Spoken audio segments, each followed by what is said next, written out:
Now, officials from Moscow and Beijing are the first known foreign visitors to North Korea since the pandemic border closure. They're in Pyongyang to mark 70 years since the signing of the Korean War armistice. Although it has largely held, it's never been replaced by a peace treaty, which means the two sides are still technically at war. It means tens of thousands of South Korean prisoners of war have been held captive in the north since the early 50s. A tiny number have managed to escape, but most are thought to have perished, as our Seoul correspondent G. Mackenzie reports.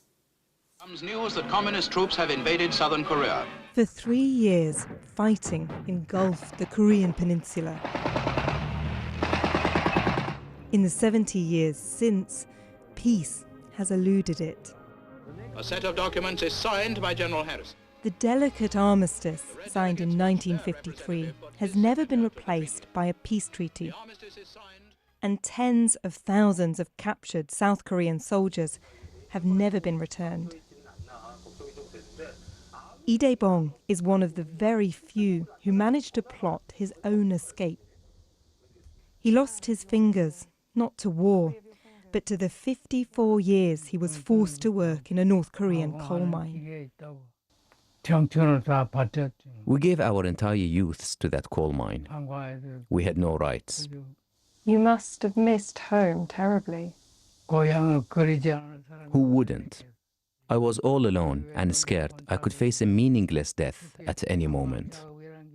At what point did you give up hope that anybody was going to come for you? North Korea was saying it didn't have any prisoners of war, and so nobody wanted to question it. It seemed as if the South Korean government didn't want to make any efforts to retrieve us. South and North Korea are marking 70 years since the armistice. But for the prisoners of war, the battle is not over. They were branded outcasts in North Korea, left to perish in the mines. Few, if any, are still alive. But their children remain. 김치 좀 살라고. 김치요. Che Ain spent her childhood being beaten at school, punished by association. She was 6 when her father was killed in a gas explosion at a North Korean mine. Only after his death did she find out he'd been a South Korean soldier. In that moment, I hated him. I blamed him so much for making us all suffer, she says. She too decided to escape North Korea and the misery of being an outcast. How do you feel about him now? Now I respect him and try so hard to remember him. I feel different to other North Korean defectors because I'm the proud daughter of a South Korean war veteran, she tells me.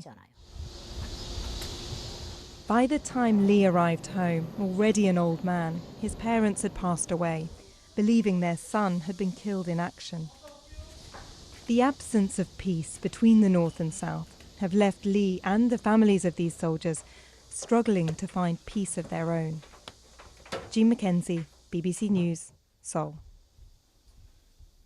Well, I spoke to Young-Gu Kim, who's the principal researcher at the East Asia Institute, and he told me the importance of the visits to North Korea by Russia and China.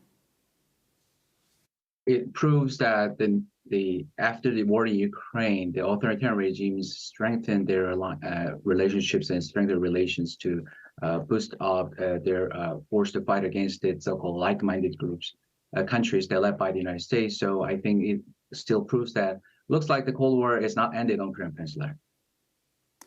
Of course, recently, North Korea has been testing many missiles. It's been a while since their last nuclear test, but its military capabilities are definitely expanding. How concerned are ordinary South Koreans? Well, we usually say it's a game changer if North Korea has both the miniature nuclear warheads and the solid fuel missiles. And that's why we worry about whether North Korea could develop ICBM missiles or solid fuel missiles, which could reach the U.S. continent. But that is already happening in South Korea. It actually happened in 2019. when North Korea showed its KN-23 missiles, which is solid fuel missiles that can carry nuclear warheads, which can fly up to 600 kilometers, which can hit any part of the South Korea at any time if they want. So now we have to say that North Korea has capability to launch attack on any part of South Korean territory with nuclear warheads, and this is terrifying indeed. Of course. I remember back in 2018 during the Trump-Kim summit, something like 70% of the South Korean public were eager to unite the two countries. Do you think that has changed since the US-Pyongyang talks have stalled? Yes, actually, that was the highest point after we did a survey on people's perception about the unification. And now, according to the most recent data collected by the Korea Institute for National Unification, now 53% of people support for unification. So the number is the lowest ever since we conducted a survey. And if we break down these responses by age groups, like the people who are supporting for this unification drops from 66% to 39%.